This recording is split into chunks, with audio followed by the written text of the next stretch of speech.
Assalamualaikum warahmatullahi wabarakatuh. Di sini saya akan menjelaskan 7 materi. Yang pertama yaitu definisi of articulation.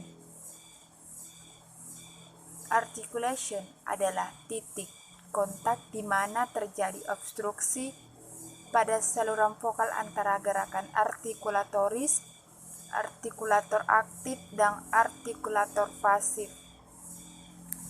Yang pertama itu bilabial. Artikulator adalah dua bibir, atau kita dapat mengatakan bahwa bibir bawah adalah artikulator aktif dan bibir atas adalah artikulator pasif. Meskipun bibir atas biasanya juga bergerak setidaknya sedikit. Next, labiodental. Bibir bawah adalah artikulator aktif dan gigi atas adalah artikulator pasif. Next, dental. Bunyi gigi melibatkan gigi atas sebagai artikulator pasif. Artikulator aktif dapat berupa ujung lidah atau biasanya simbol diakritik bila lidah itu dapat digunakan jika itu penting. Next, alveolar. Bunyi alveolar melibatkan ridge alveolar sebagai artikulator pasif. Artikulator pasif dapat berubah bila lidah atau biasanya simbol ujung lidah diakritik dapat digunakan jika itu penting. Next, post alveolar. Saat kita itu menarik kembali lidah kita sedikit dari penggunaan alveolus, bunyinya itu cukup berubah untuk dikenali sebagai konsonan yang berbeda. Jadi konsonan pasca alveolar adalah konsonan yang terjadi ketika lidah menghalangi atau menyempitkan aliran udara pada titik tepat di luar punggungan alveolar. Next, palatal. Artikulator aktif adalah badan lidah dan artikulator pasif adalah palatum durum. Next, velar. Nah, di belakang langit-langit keras kita memiliki velum atau langit-langit lunak. Berbeda dengan langit-langit keras bertulan di depannya ini terjadi dari jaringan lunak dan berlendir. Kita membuat konsonan velar saat kita itu mengangkat bagian belakang lidah ke velum untuk memblokir atau membatasi aliran udara. Next, glottal.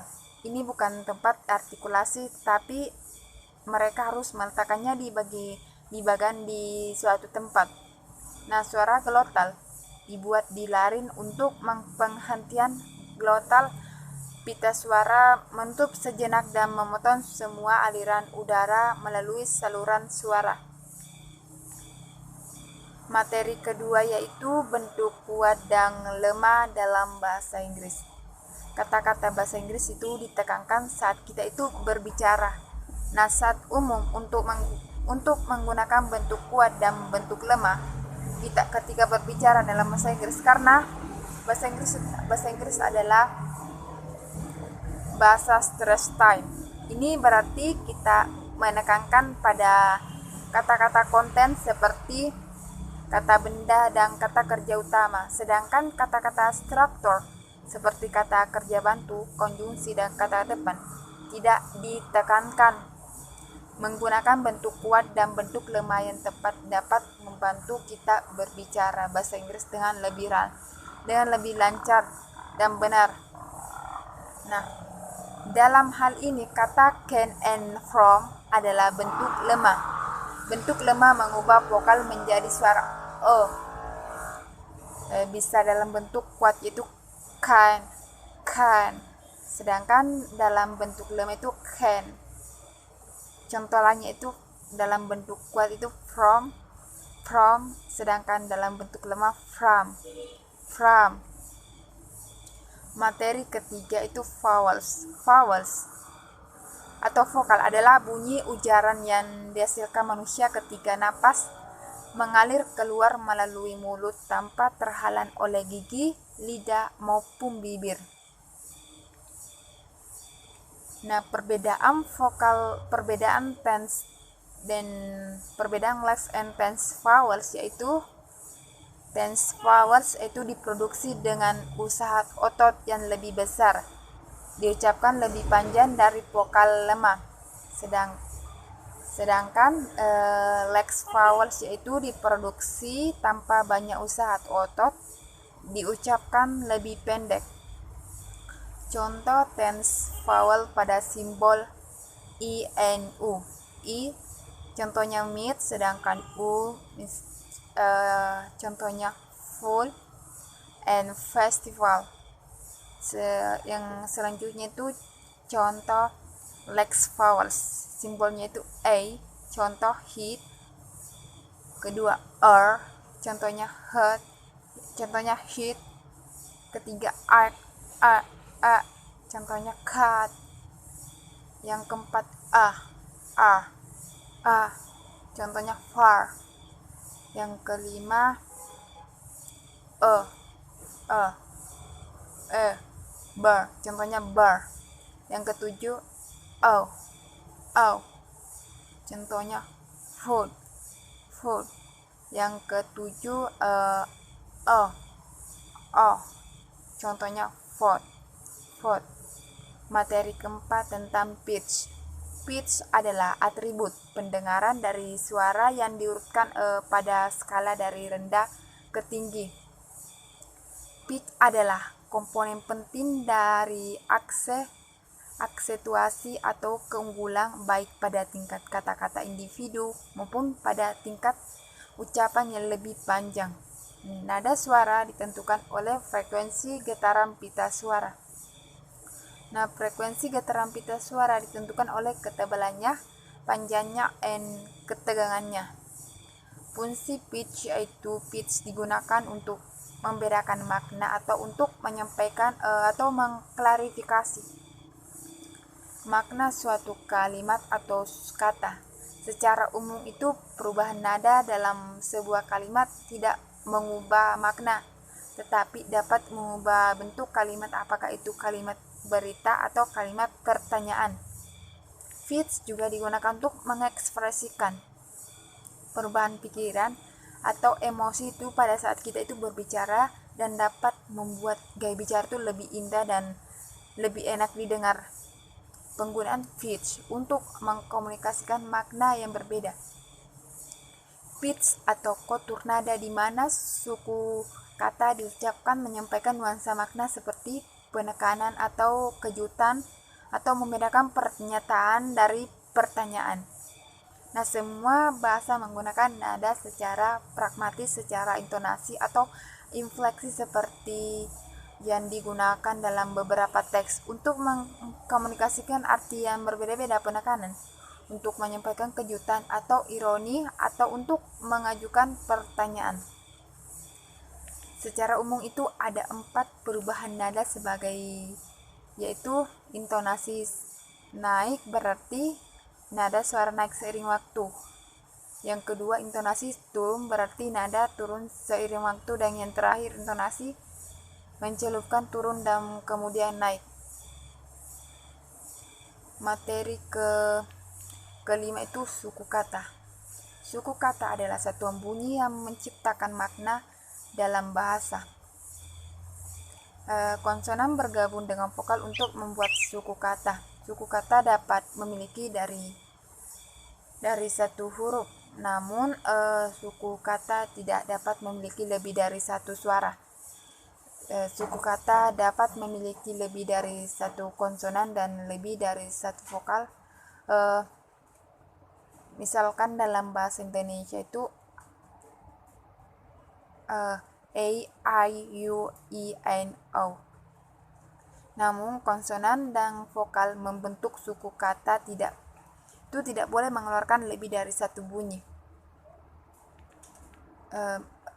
Suku kata kondisi memiliki vokal dalam pengucapannya dapat membuat kata terbagi menjadi beberapa suku kata, yang mana jika hanya memiliki satu vokal dapat penyebutan kata makna hanya satu suku kata, dan jika memiliki 2 vokal maka memiliki 2 suku kata, dan seterusnya. Contoh yaitu play. Nah, kata play ini memiliki satu kata yaitu atau suara vokal yaitu A. Yang contoh kedua itu study. Nah, kata ini memiliki dua suara vokal sehingga memiliki dua suku kata. Suku pertama itu stu dan yang kedua itu di.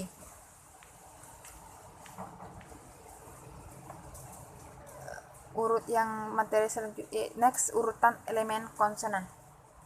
Nah, barisan unsur konsonan dalam bahasa Inggris ada dua macam, yaitu barisan awal dan akhir. Barisan ini disebut dengan gugus. Barisan konsonan atau gugus konsonan adalah kumpulan dari dua konsonan atau lebih. Barisan konsonan dapat muncul di awal atau di akhir kata. Konsonan awal. Konsonan awal adalah suara yang kompleks, ditemukan di awal kata dalam bahasa Inggris. Ada banyak sistem gugus konsonan. Nah, jumlah suara untuk gugus konsonan awal yaitu tiga. Contohnya splash. Splash katanya itu S, V, N, L. Selanjutnya konsonan terakhir. Gugus konsonan terakhir adalah gugus konsonan di akhir kata. Ada 151 penghapus konsonan akhir dalam bahasa Inggris, yaitu jumlah konsonan maksimum yaitu 4. Misalkan middle itu contohnya di suku katanya itu di N, L. Materi keenam adalah Jumpstart. Jumpstart adalah kalimat ucapan, tetapi jeda lebih dari jeda. Macam-macam persimpangan, ada flash jumpstart atau kadang disebut internal open jumpstart, rising jumpstart atau kadang disebut double bar jumpstart, level jumpstart atau kadang disebut sustain jumpstart atau single bar jumpstart. Yang terakhir rising file jumpstart atau kadang disebut juga double bar cross jumpstart.